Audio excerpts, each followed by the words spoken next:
som išiel do lesa na drevo, drevo sa mi do prsta zadrelo, triesočka mi pod nechtom bude hniť, musím si a pol prsta odfatliť. Ale keď si odfaklíš pol prsta, sotva ti to mládenci odpustia. Keď si v krčme dáš iba pol deci, skúmať budú, že čo je vo veci.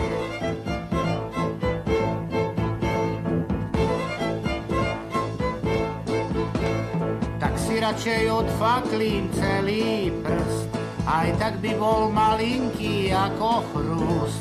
Podľa toho malého prstíka by mi ani nehrala muzika.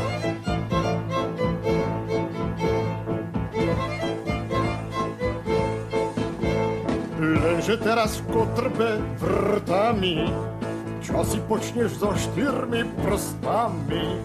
Budeš to oštara, hej veru, v 4 prstoch udržať sekeru.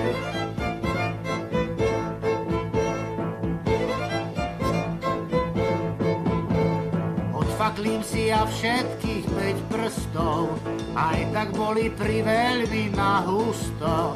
Ruka bude bez prstov, nič to veď, na druhej ich zostane ešte 5. A keď kosiť pôjde sa na lúky, ja nepôjdem, veď budem bez ruky.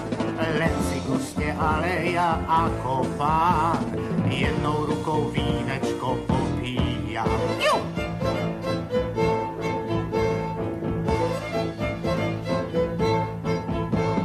Keď som išiel do lesa na drevo, drevo sa mi do prsta zadrelo.